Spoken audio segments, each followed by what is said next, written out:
Daredevil might be one of the most established and popular heroes that Marvel has created, but that doesn't mean that DD gets a cushy life and a nice happy ending. In fact, even years after his first appearance, it seems to be just the opposite. Really, Matt's story, as you're going to find out, is all about loss, tragedy, and grief. While there's a lot of ups for Matt Murdock, there's also been a lot of downs. One such high he rode was being trained by his master Stick, who began training him after the accident where he lost his sight, but had all other senses heightened as a result. However, shortly after his father's death, Stick too would leave Matt, and at a time when Matt really needed him too. Matt had tracked down the last man involved in his father's death. A masked Matt attacked him, but found himself overwhelmed by the women who worked there, who seemed to take out all their worldly rage on him, attacking him in kind. In the scuffle, he accidentally pushed one of them with enough force to send her crashing and falling out of a window. She would live, but the incident would awaken other personas living deep within her. This woman would become Daredevil's villain and sometimes love interest, Typhoid Mary. Matt at the time, however, believed he'd killed the woman and ran back to the gym in search of Stick. But Stick was gone. He had abandoned Matt because of what he'd done. Ouch.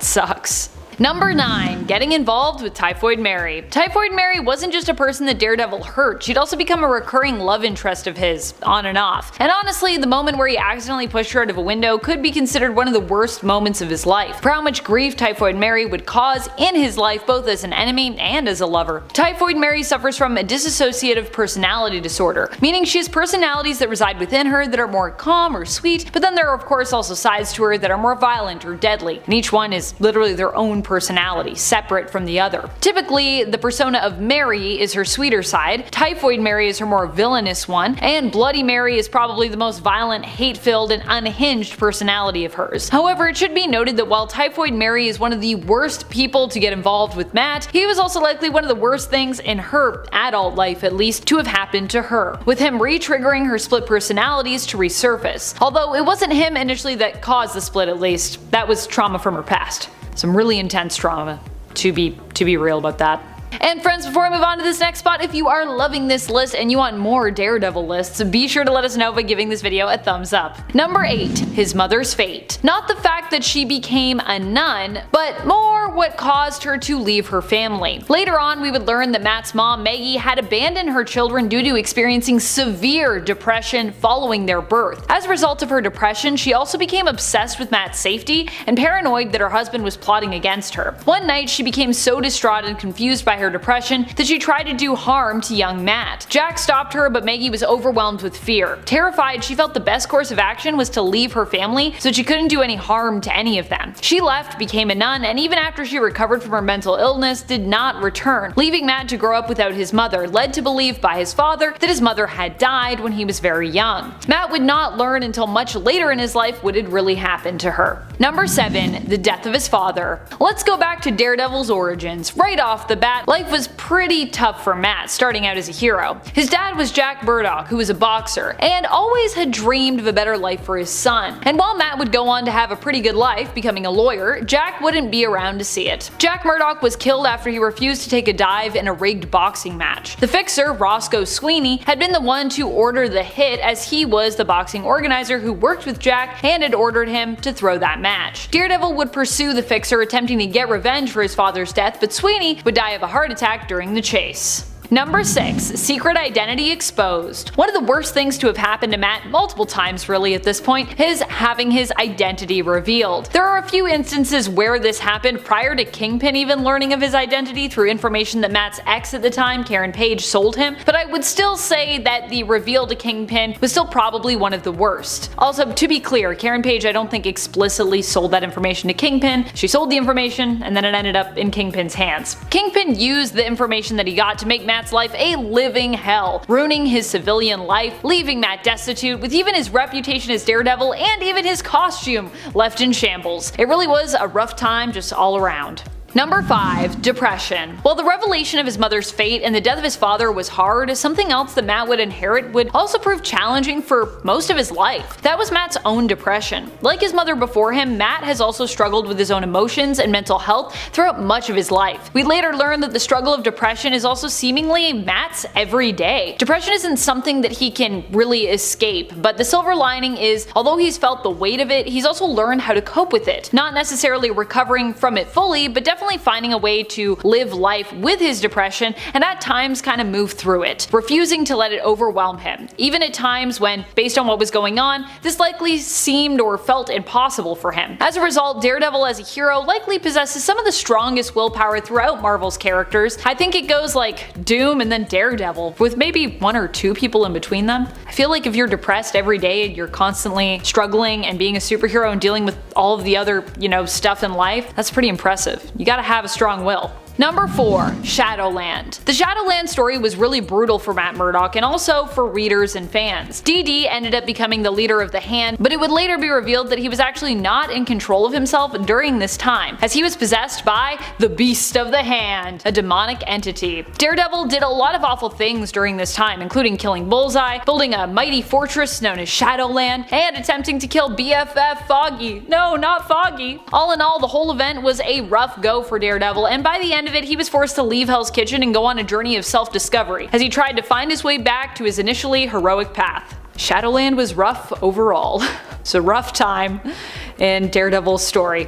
Number 3. Marriage to Mila Donovan. So all in all, although Daredevil considered it in retrospect to be a mistake, I'm not trying to say that their whole marriage was awful, because that's not what happened. Matt and Mila had some good moments, and there was a time that they were both happy together, but ultimately their marriage ended up causing them both a lot of pain in the end overall. At one point, Mila herself didn't even believe that their marriage was ever real, convinced that Matt had manipulated and lied to her. She filed for an annulment, and it hurt Matt to receive the request and even have to consider that. However, Matt and Mila would make it past this and eventually end up back together, seemingly happy for a time. But her worry over Matt's safety would cause her to seek out the help of a therapist, who was secretly Mr. Fear in disguise. Oh goodness. Instead of helping Mila, Mr. Fear actually only made things worse for her, causing her to become more fearful and paranoid. Eventually, Mila did enough harm that she was arrested and considered criminally insane after she accidentally pushed someone into the path of a speeding train. Don't think Mila has ever recovered from all of that terrible stuff that happened to her. Alas. I mean, at least she's still alive, I guess? As we move on to the next points. Number 2. Death of Elektra. While she may have been returned to life later on, the death of Elektra, Matt's first love, still hit him hard. The two hadn't been together for some time, but had dated back in college before Elektra mysteriously disappeared. She resurfaced years later and was revealed to be an assassin, competing to become the Kingpin's #1 hitman. Or hit woman, perhaps. Unfortunately, she was up against Bullseye, who decided to kill off his competition. He and Elektra had a dramatic fight that ended with an iconic panel showing her being stabbed through with her own sai by Bullseye, but only after he had already seemingly cut her throat by throwing a playing card at her, so don't forget that part. While Elektra and Daredevil weren't together at the time of her death, her fate at the hands of Bullseye still haunted Matt, and he probably still thinks back to that moment and is like, even though Elektra is alive now. Number 1. Death of Karen Page. Yeah, Daredevil loses a lot of people that he cares about. Honestly, it's no wonder he struggles with depression considering just how much loss he suffered in his life. I mean, that's gotta be really hard. Karen Page was another close person who became a victim and a target as a result of being so close to Matt, aka Daredevil. For many years, she was Daredevil's confidant, his on and off again girlfriend who knew of his secret identity. In fact, I believe Karen Page was one of the first people, don't quote me on this, but I think she was one of the first people to actually find out about Matt's secret identity as Daredevil, so yeah. Eventually, her closeness to Matt put her on a very dangerous collision course with one of his arch nemeses, Bullseye. As Bullseye, who pretty much never misses, targeted Daredevil with his own billy club, Karen jumped in front of the projectile to save Matt, and in so doing was killed as the billy club penetrated her heart. Number 10. Death of Jason Todd. One of the saddest moments in Batman's history, for sure. While Jason Todd would later return, this moment still shook Batman to the core, and readers to the core. Even if you were one of the people who voted for him to die, or were annoyed by Todd as Robin, this moment was dark, raw, and shocking for everyone. During the series Death in the Family, the writers actually let the audience vote, and decide whether or not Jason would make it. Unfortunately for Batman, they decided to let Jason die. The fact that Jason and his biological mother Sheila look like they're almost going to make it, coupled with Batman's reaction, makes the story even more heart-wrenching. As Bruce searches the ruins of the explosion, his thoughts help to also paint a mournful picture surrounding Jason's death. This moment would also carry on and change Batman forever. It would also be a sad and shocking moment that would inspire writers to kill off other Robins.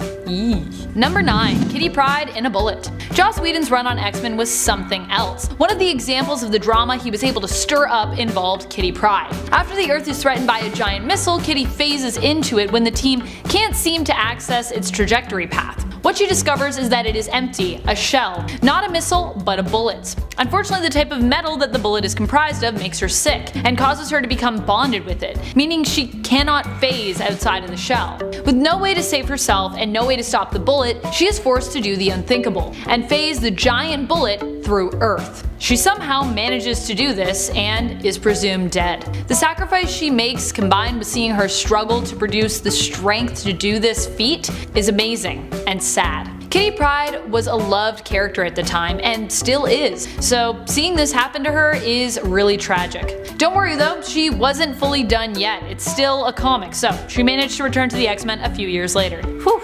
Number 8. Iron Man dies. Iron Man's death scene is definitely one we will never forget. Robert Downey Jr. made Iron Man cool again. He breathed life into a character that was never fully appreciated until his portrayal uplifted Tony Stark. Seeing Tony die on screen in the MCU represented for many the end of an era, and literally marked the closing of Phase 1 for the MCU. First, we have pretty much the reverse of the moment that we saw in Infinity War. Tom Holland's Spider-Man comes over, letting Iron Man frantically know that they won the day as Tony is fading. Just like when Tony came over to him when he was dying in Infinity War. Stark's death scene was made even more sad by knowing what he was leaving behind. He and Pepper had both survived the snap and had a daughter.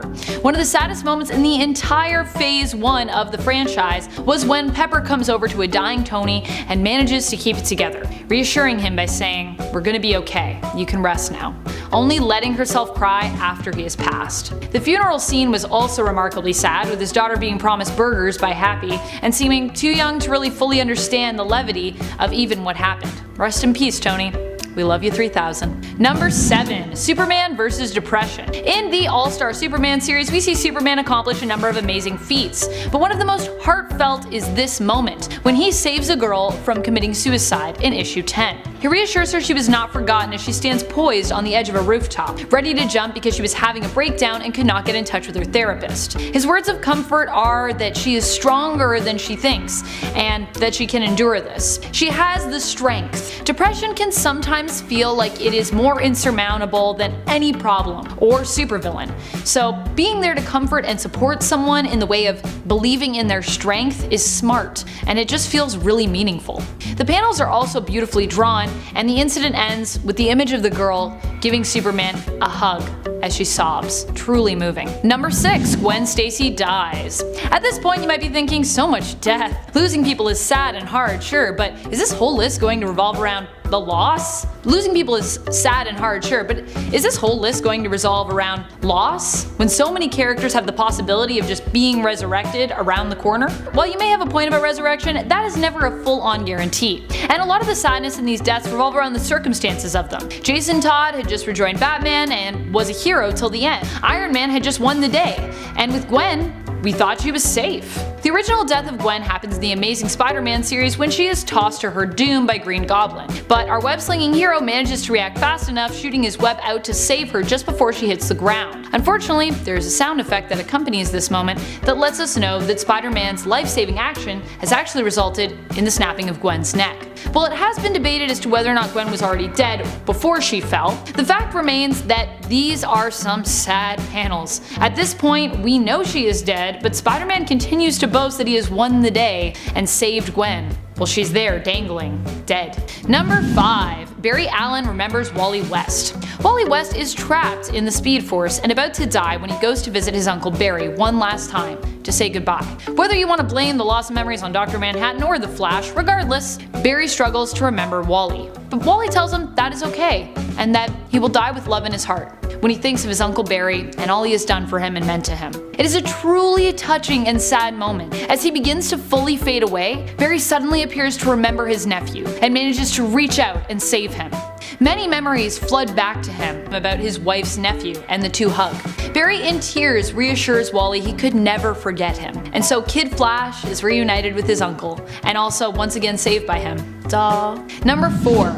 Anytime Groot dies. Groot is maybe one of my favorite characters ever. He belongs to an alien race called the Flora Colossi, and his integration in the MCU's Guardians of the Galaxy, as well as the strange and iconic voice work of Vin Diesel who portrays him, made him exceedingly extremely popular in the world of Marvel. We see this character die twice on screen in the MCU, and both incidents of his death break my heart. One is when he chooses to sacrifice himself at the end of Guardians of the Galaxy 1, and the second is when he becomes one of the victims to Thanos' snap. What really sells this as a sad moment is Rocket, who is also amazingly voiced in the MCU by Bradley Cooper. Rocket's reactions to Groot's death make it even more heartbreaking, and each time you already feel pretty awful about it because Groot is such a sweet character, even when he's capable of murdering so many people. Not sure what his official MCU death count is, but after just the first Guardians film, it's gotta be pretty high. When he dies the second time, he says what he always says,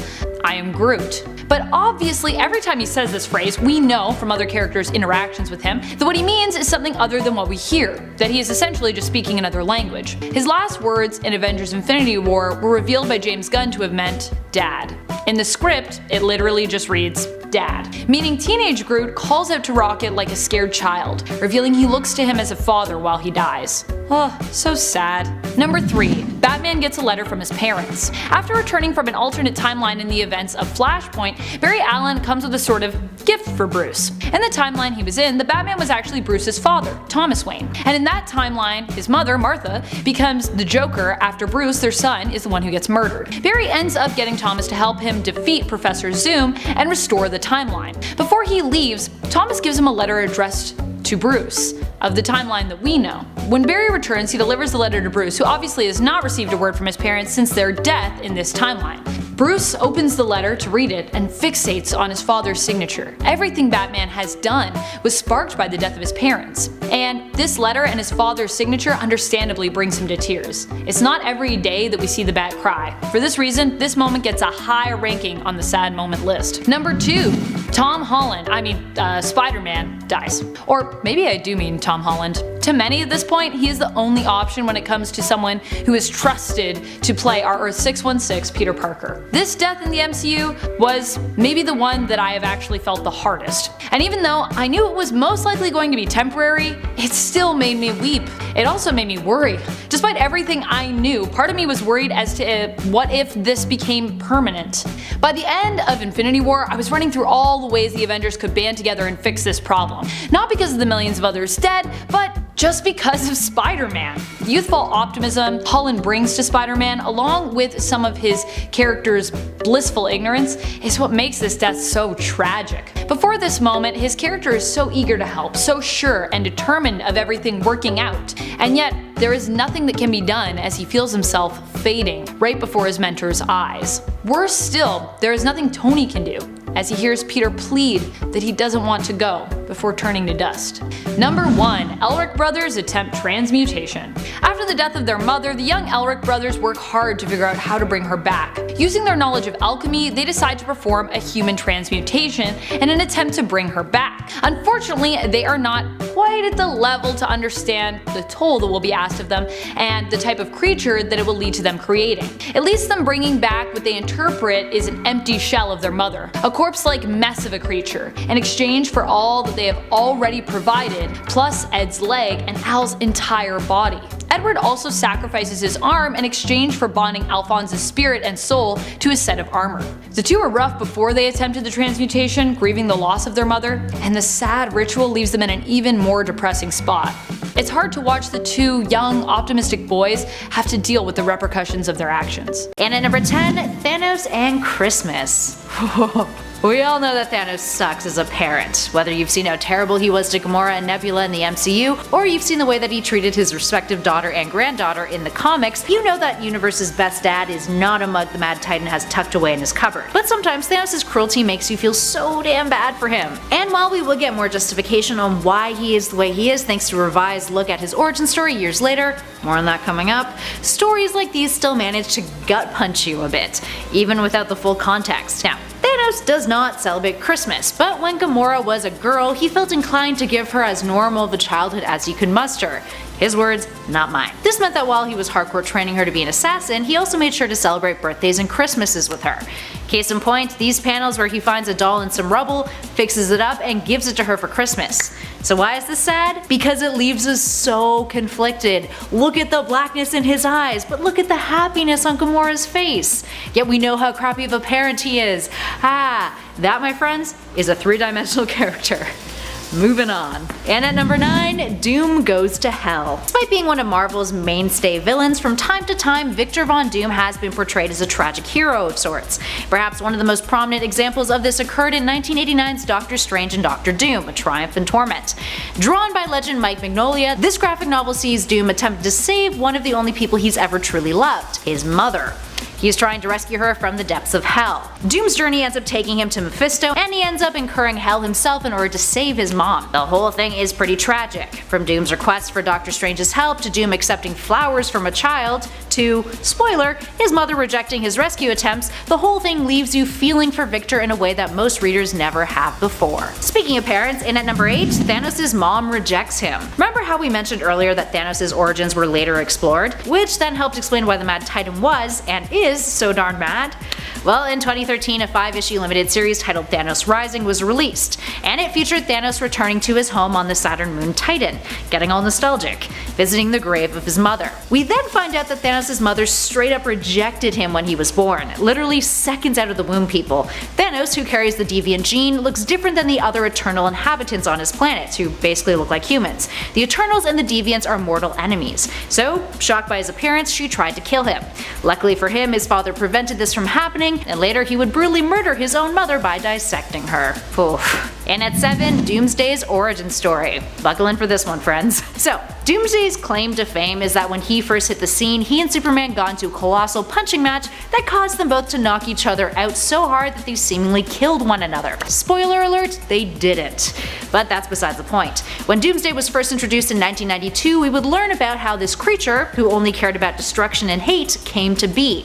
A long time ago on the planet Krypton, there once was an evil scientist named Bertron. Bertron was a piece of work. He wanted to test evolution and use it to create the ultimate life form. Back then, Krypton was an almost inhabitable place. Its terrain was a hellish wasteland, but Bertron used that to his advantage. He took a baby and then tossed it into that wasteland. As you would expect, the baby died, no surprise there. But that is what Bertron wanted. He then collected the remains of the baby and then used its genetic material to clone another baby, one that was theoretically stronger. And then he tossed it into the Kryptonian wasteland too. Despite the hesitation and reluctance of others on Krypton, Bertron kept this up, doing it over and over again, cloning stronger babies and then basically torturing them, sending them to their deaths, and repeating the process for decades in order to achieve what he believed was a form of accelerated natural evolution. Eventually, the creatures survived the temperatures and the terrain, only to be killed by predators. Bertron then repeated the cycle until the child could metabolize solar energy, adapt to whatever killed it previously, and could sustain itself entirely. So what did this creature do?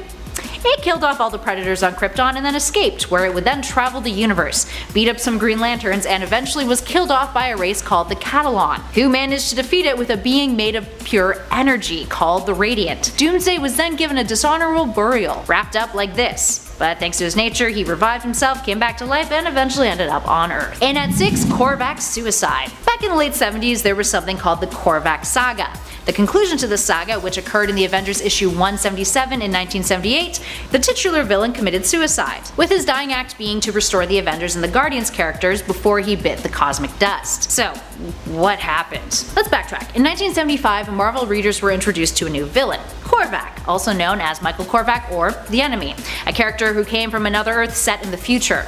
After he fled to Earth 616, he attempted to download Galactus' knowledge. He was also a brilliant computer whiz on his Earth, side note. And in the process, he was imbued with the power cosmic. This is where he became a threat and showed up on the radar of the Guardians of the Galaxy. They go after him and enlist the help of the Avengers. Now, the Collector, who senses a great threat is on its way for the Elders of the Universe, creates a daughter who he named Karina. She's essentially a weapon, but she ends up falling for Korvac, betraying Daddy Dearest. Eventually, he and Karina are tracked down and forced into combat. And in a critical moment during the battle, when it seems that Korvac has won, Karina hesitates, and Korvac senses doubt in her. Within a split second, he realizes that if his love doubts him, there is nothing for him in this world, so he kills himself.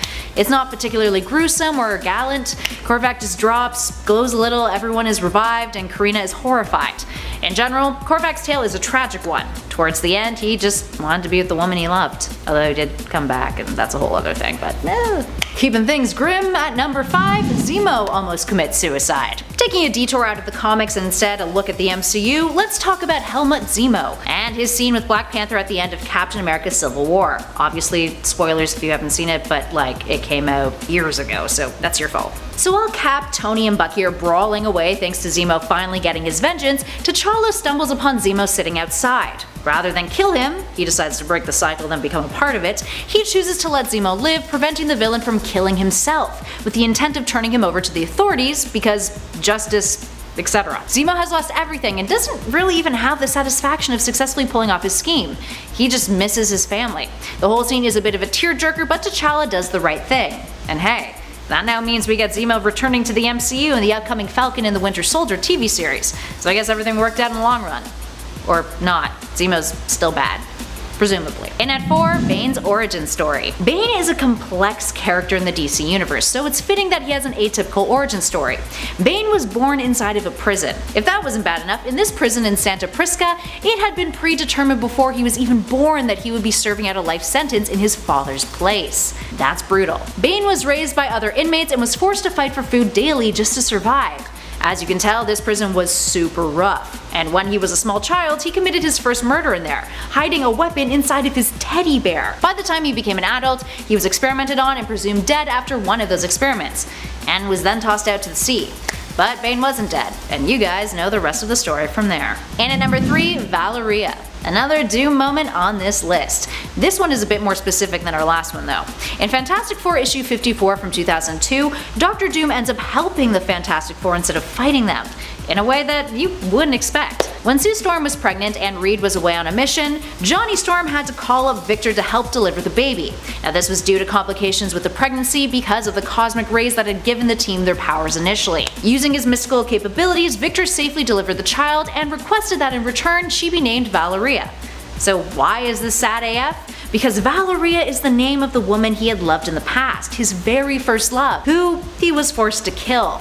Now to be fair, he didn't actually have to, and killing her was a ritual of sorts to get new magical powers from some demons, but still, he's sad inside, alright? Feel bad for him. Up next at 2, Dex-Starr. Here we have yet another gut punch for you, especially for animal lovers. When it comes to animals, especially cats or dogs, it's hard to not sympathize with them when they're in need, even if that animal turns out to be a supervillain. Case in point, Red Lantern kitty extraordinaire Dex-Starr.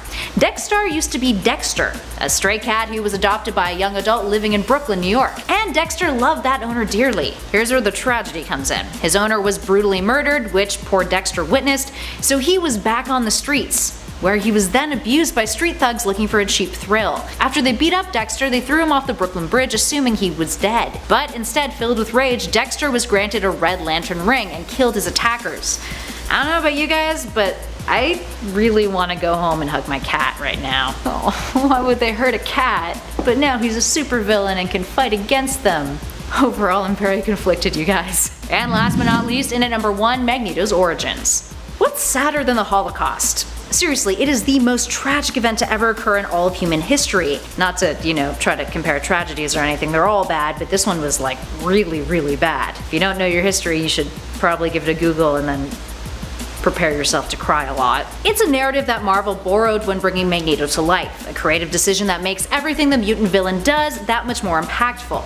Now Magneto grew up during World War II and was a part of the Holocaust. A Jewish schoolboy living in Germany, you can imagine the hardship that he was put through, something we got a closer look at in X-Men Magneto Testament. By the end of the limited series, he's a soldier commando at Auschwitz, workers who were made up of prisoners who were forced to aid with the disposal of gas chamber victims. It's a sobering look at the atrocities from the Holocaust, all from the eyes of one of Marvel's most intricate villains. Number 10, Superman, the death of Superman. For those of you who've been here a while, you all know how Kelly feels about the death of Superman, but we're gonna talk about it. Superman died in the now famous, or for some infamous, Death of Superman arc. Superman was killed by the villain Doomsday in 1993, in a battle that was too much for the Man of Steel. And this was more than just a comic event, this made news. There were broadcasts about the death of Clark Kent, and people were sad. But Contrary to popular belief, at the time, fans were aware it was a marketing ploy. While some may have been worried they may never see Superman again, most were like, oh, they're doing this to get more sales, because it was known that Superman wasn't selling that well at the time. Cynicism and savvy aren't modern inventions. Even if you look back at the coverage, people knew things. Superman would remain dead for a while, leading to the Reign of Superman arc. The images of Superman dead, cradled in a sobbing Lois's arms with his cape waving like a flag, are now iconic. They are pieces of comic book history. And even if you knew he was coming back, it still tugged at your heartstrings. Number 9. Quicksilver. Quicksilver from the MCU. Now, as many have said, this character could come back, but for now, at the time of this recording, he's dead. Quicksilver in the MCU was more a victim of dual ownership and wasted potential than anything else. Quicksilver appeared fully in the Age of Ultron, and he died in the same movie.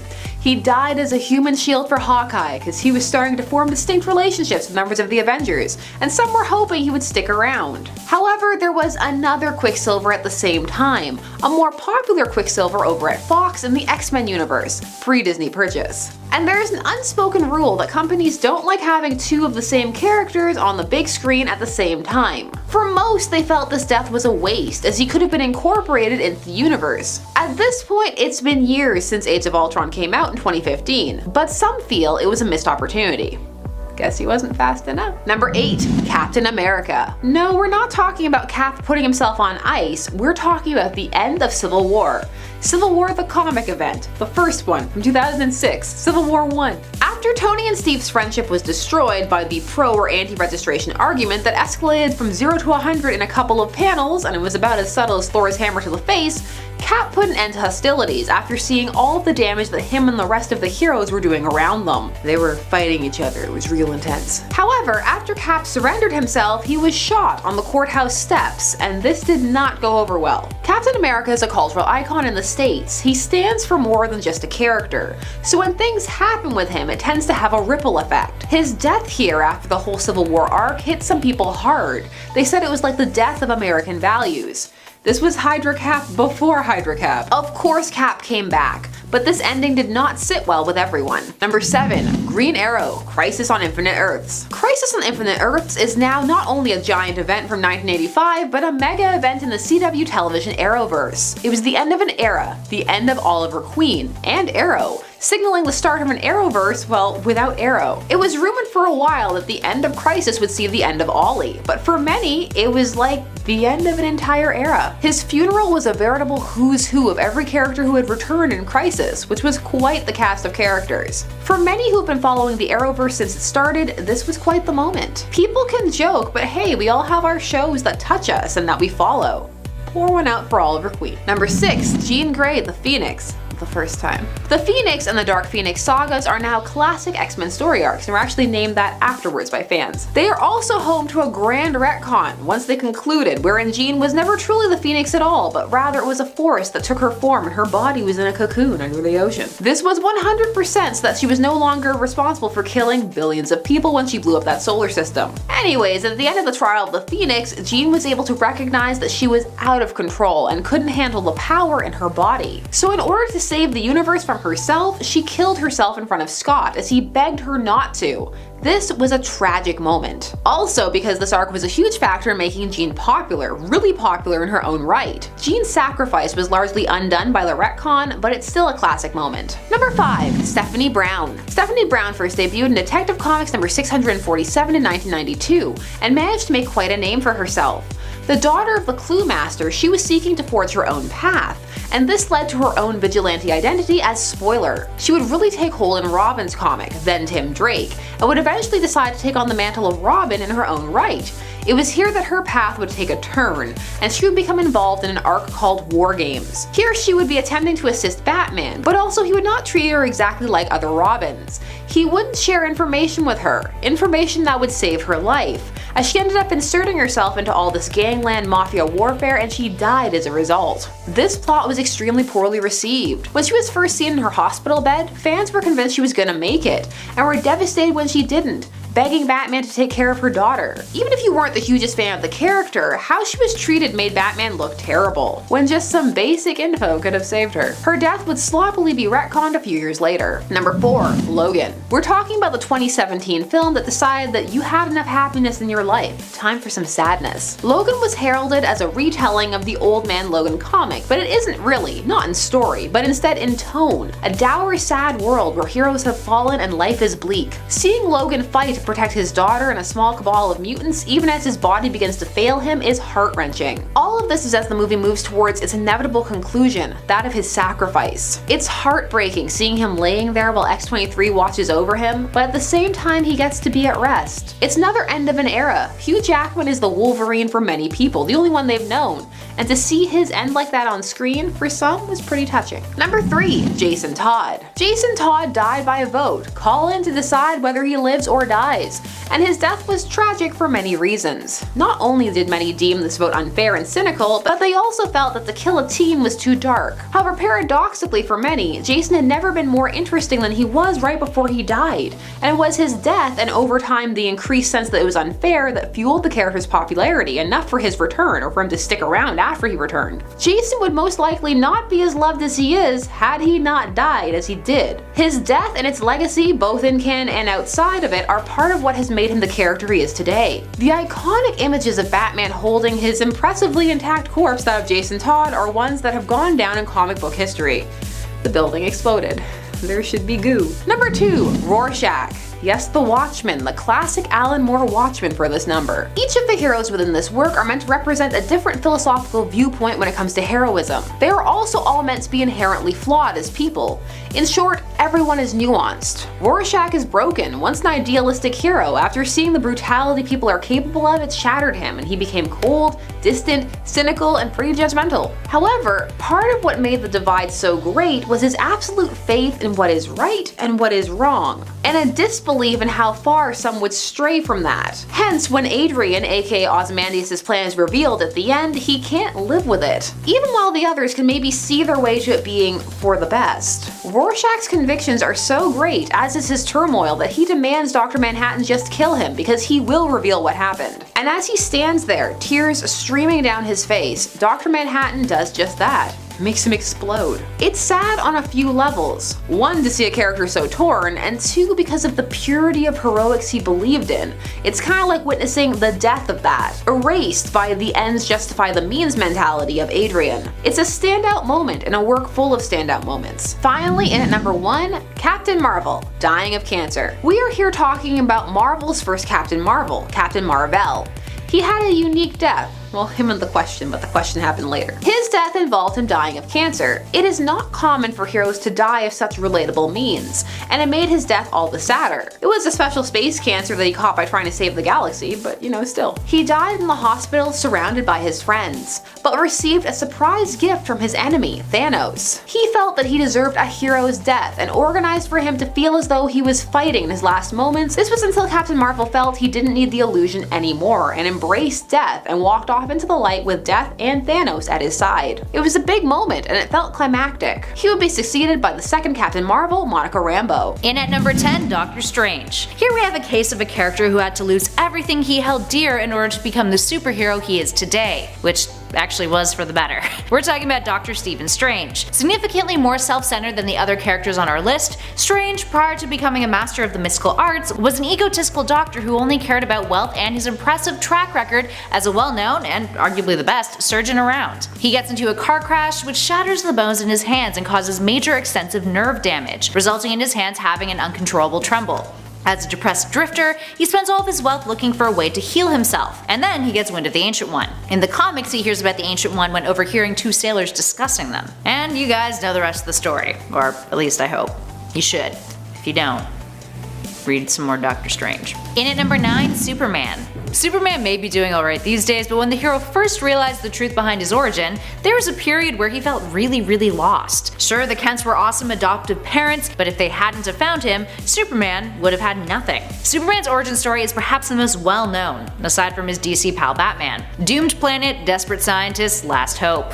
That's the gist of it. That's also the succinct description taken exactly from this panel. When Krypton was about to implode, Superman aka Kal-El was sent off the planet in a last-bit attempt by his parents to save their baby boy from this cruel demise. His space shuttle pod would crash land on the planet Earth, where his Kryptonian physiology proved to be much more superior compared to the planet's native inhabitants, us humans. In at number 8, Martian Manhunter. Martian Manhunter is yet another character who calls Earth his adoptive home. First appearing in Detective Comics issue 225 in 1955, J'onn J'onzz is one of the most powerful beings in the DC universe, and he was one of the founding members of the Justice League. His debut story was The Strange Experiment of Dr. Ertl, which depicted him as a green-skinned alien who came from Mars, pulled to Earth by an experimental teleportation beam constructed by the scientist Dr. Ertl. Ertl is unable to send him back, and the shock of the encounter causes his death. J'onn then has no way of returning home, so he works with what he's got, and he uses the shapeshifting ability to come up with a human identity as a detective from Middletown, USA. Now, in his initial Silver Age version, the character is not said to be the last remaining Martian, nor is Mars a dead planet. Those were developments made later on.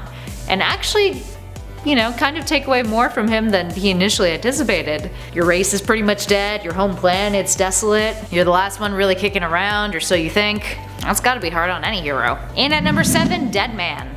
Deadman Boston Brand first appeared in Strange Adventures issue 205 in 1967, and before Brand became the intangible supernatural hero, he was a circus trapeze artist. Murdered during a trapeze performance by a mysterious attacker who only went by the name of Hook, his spirit is endowed with the ability to possess any living sentient being that he desires as a means of obtaining justice.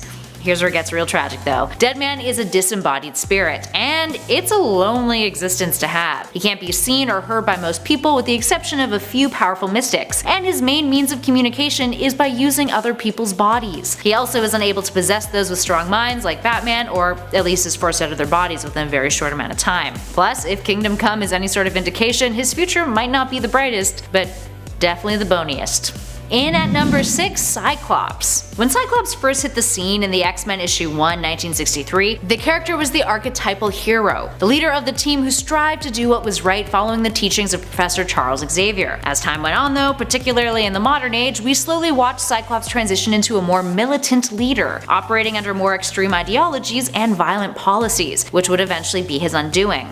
Now, to be fair, over the years, dude has lost Jean Grey numerous times, married her clone and had a kid with her, and was also possessed by the Phoenix Force, which led him to killing his mentor Charles Xavier, with those latter two events really not helping him much in the eyes of his peers. Towards the end of Avengers vs. X-Men, Hope Summers has to alter reality to undo all of the terrible things Cyclops and the Phoenix Five had done, and Scott is placed in a ruby quartz prison cell where he proceeds to admit that yes, he feels horrible for killing Xavier, but he is happy with how the mutant race has restarted, and that he would do it all over again if he had the choice. Yeah, that didn't bode well with a lot of heroes. He even tries to coax Wolverine into killing him in order to become a martyr. While he has redeemed himself in the more recent House of X, there was a period of time where things definitely weren't coming up Milhouse for the character.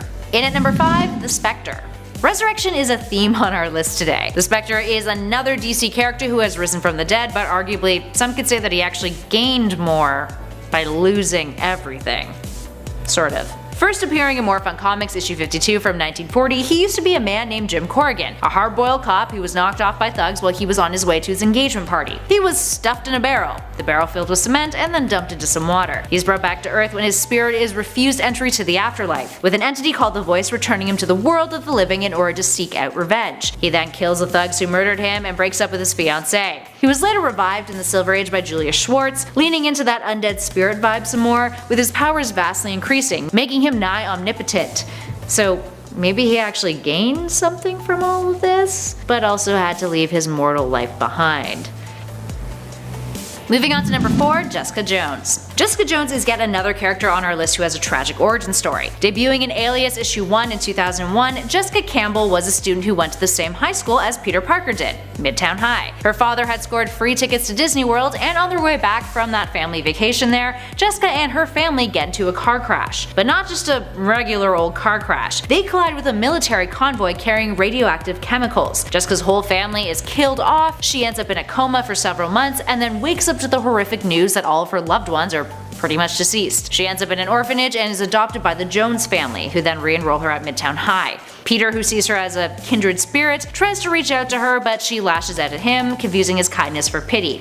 But Parker does inspire her to do something. At this point, her powers of super strength, durability, and flight have manifested, and upon witnessing Spider-Man fight Sandman at Midtown High, she's inspired to put her powers to good use. And then there's that whole thing that happened with Kilgrave the Purple Man, which also did not help matters much, but that's another story for another list. Moving on to number 3, Spawn. Spawn, the demonic character created by Todd McFarlane for Image Comics, who debuted in 1992, lost everything when he was murdered. Before becoming Spawn, he was Al Simmons, a highly intelligent and physically fit CIA agent with a past of working in the Marine Corps and the Secret Service. Working now as a highly capable assassin, Al goes on a mission with his partner and best friend, Bruce Stinson, who then betrays him under the orders of their boss, director Jason Wynn. Now, because of the deaths he caused while he was alive, he is sent to Hell and ends up making a deal with the devil to become Hellspawn and work for him, as long as he's allowed to see his wife Wanda one last time. The devil is like, sure, I can make that work, but as most deals with the devil go, there's some conditions that Al did not anticipate. When he returns, he has no memory of his previous life except for the fact that his name was Al Simmons. His body has been badly burned, and in addition to this, he now has a demonic guardian overseeing him, named the Violator, whose job it is to cultivate evil souls on Earth for Satan. The two don't get along very well. They're like arch enemies. Anywho, the whole lack of memory thing means Spawn doesn't even remember his wife's name. So he has literally lost everything because he can't remember at first. Of course, it doesn't stay that way, but it is still a big loss regardless. In at number 2, Eric Draven. Eric Draven, aka The Crow, has one of the most tragic origin stories in comics. It is dark as my friends. Eric, the protagonist from the initial Crow comic, was on his way back from a romantic getaway with his fiancée Shelley when their car breaks down on a deserted road. Another car stops by, but not to help them. It is full of rowdy men who are part of a gang. They shoot Eric in the head, which paralyzes him, and then force him to watch as they rape Shelley and eventually murder her. Eric then dies in the hospital a few hours later. Flash forward to a year later, Eric is resurrected by the Crow and seeks out vengeance on the gang members. His story has been reimagined as well in an additional 10-issue series published by Image Comics, and it isn't any better. This time, the thugs mistakenly murder them days before their wedding. And finally, in at number 1, Wally West.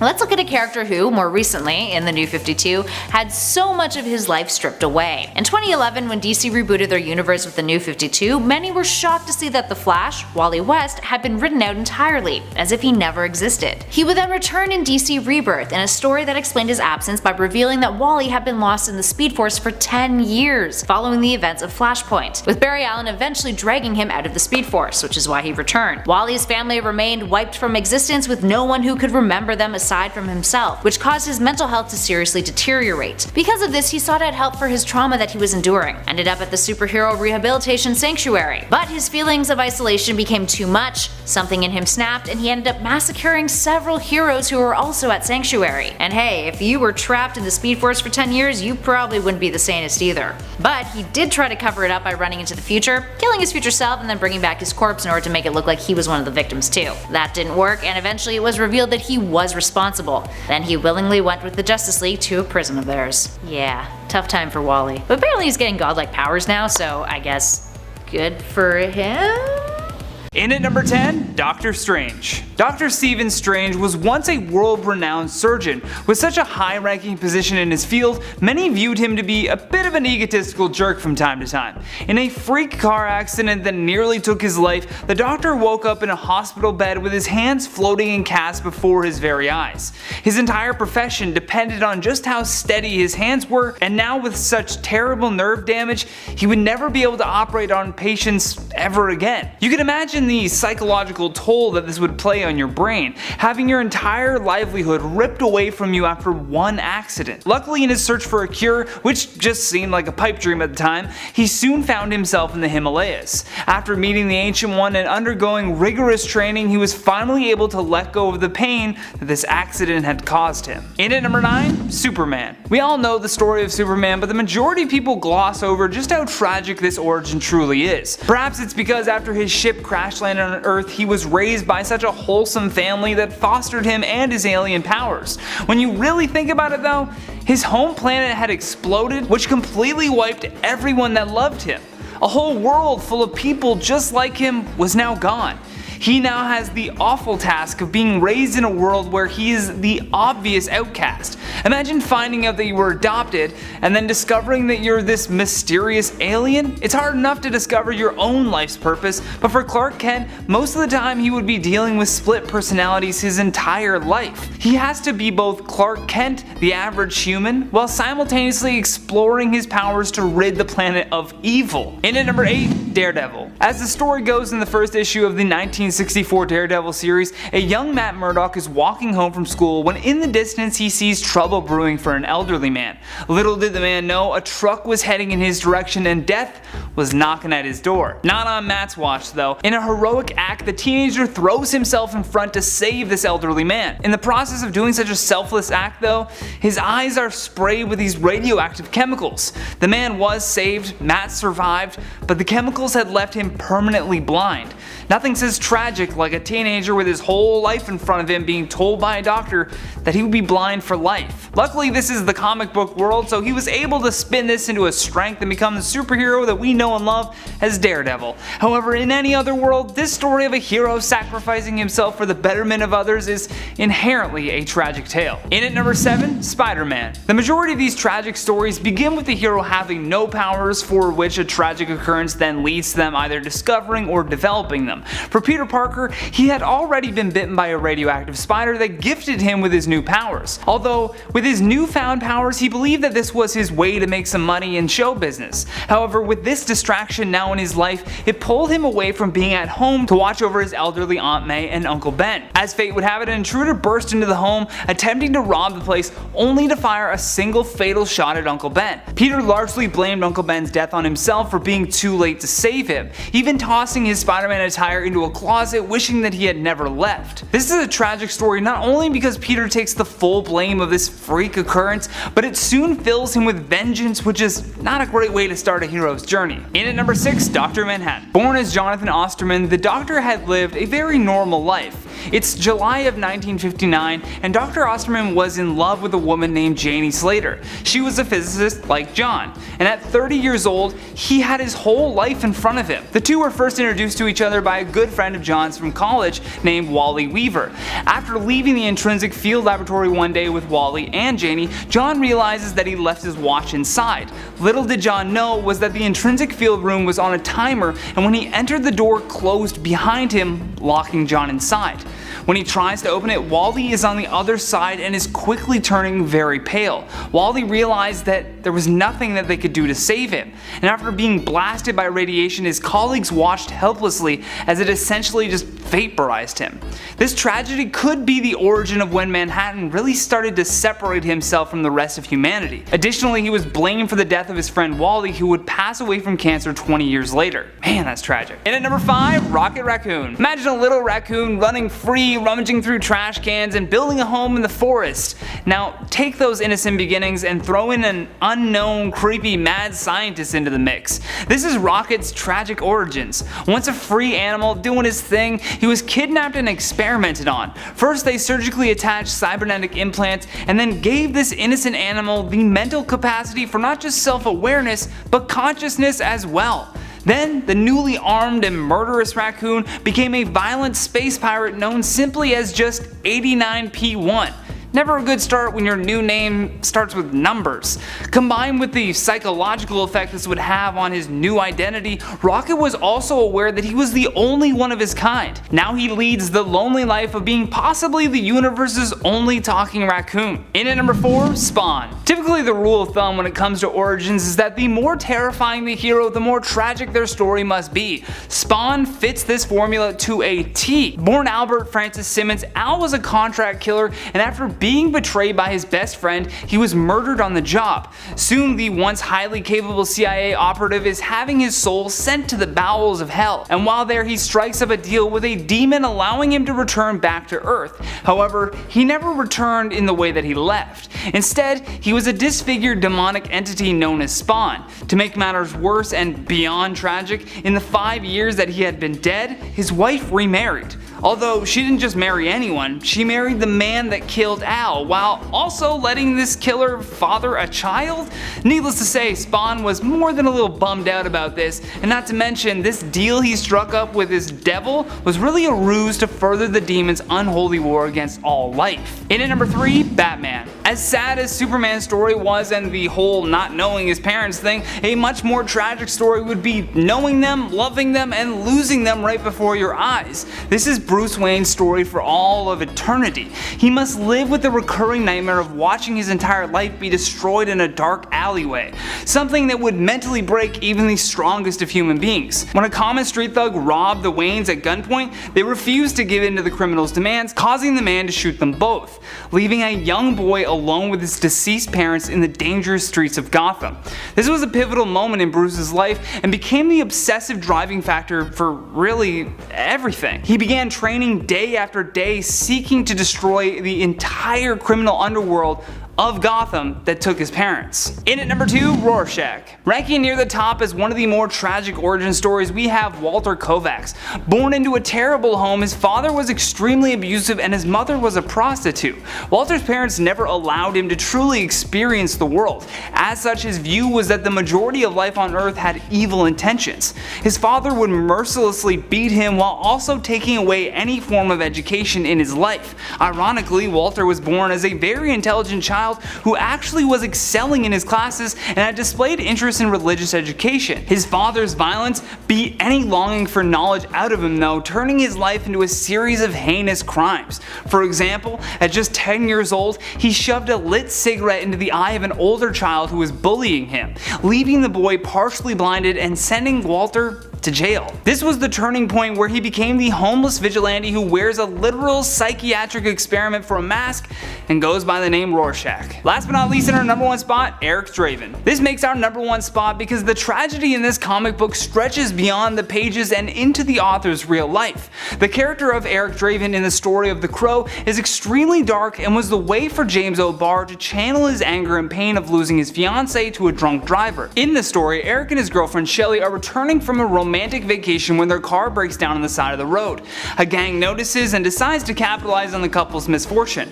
After shooting Eric in the head, he's forced to watch them brutally beat and murder his girlfriend before he too finally dies.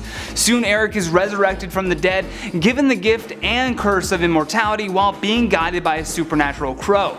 Eric then begins tracking down each of these thugs and makes them each suffer the same brutality that his girlfriend went through. So tragic.